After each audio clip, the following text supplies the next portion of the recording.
he stood alone, for the few that had followed him had fled into hiding.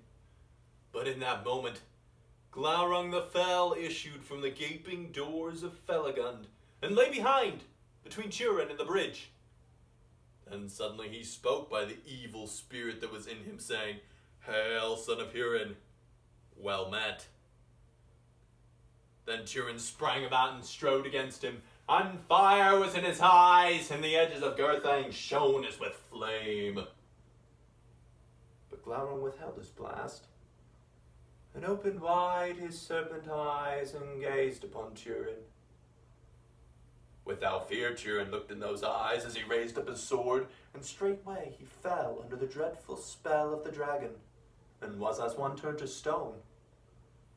Thus long they stood unmoving, silent before the great doors of Felagund.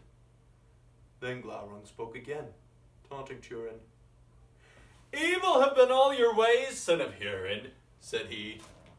"Thankless fosterling, outlaw, slayer of your friend, thief of love, usurper of Nargothrond, captain foolhardy, and deserter of your kin. As thralls your mother and your sister live in Dor Lomin in misery and want, you are arrayed as a prince. But they go in rags. They yearn for you. But you care not for that. Glad may your father be to learn that he has such a son, as learn he shall." And Turin, being under the spell of Glaurung, hearkened to his words. And he saw himself as in a mirror, misshapen by malice, and he loathed what he saw. And while he was yet held by the eyes of Glaurung, in torment of mind and could not stir, at a sign from the dragon the orcs drove away the herded captives, and they passed nigh to Turin and went over the bridge. And among them was Finduilas, and she held out her arms to Turin and called him by name, but not until her cries and the wailing of the captives was lost upon the northward road did Glaurung release Turin, and he might not stop his ears against the voice that haunted him after. Then suddenly Glaurung withdrew his glance and waited. And Turin stirred slowly, as one waking from a hideous dream.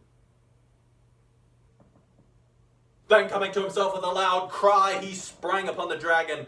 But Glaurung laughed, saying, "If you wish to be slain, I will slay you gladly. But small help will that be for Morwen and Nienor. No heed did you give to the cries of the elf woman. Will you deny also the bond of your blood?" But Turin, drawing back his sword, stabbed at his eyes, and Glaurung, coiling back swiftly, towered above him and said, "Nay, at least you are valiant, beyond all whom I have met. And they lie who say that we of our part do not honor the valor of foes. See now, I offer you freedom. Go to your kin, if you can. Get you gone. And if elf or man be left to make tale of these days, then surely in scorn they will name you if you spurn this gift." Then Turin, being yet bemused by the eyes of the dragon, as though treating with a foe who could no pity, believed the words of Glaurung, and turning away he sped over the bridge. But as he went, Glaurung spoke behind him, saying in a fell voice, "Haste you now, son of Hurin, to Dor Lomin, or perhaps the orcs shall come before you once again.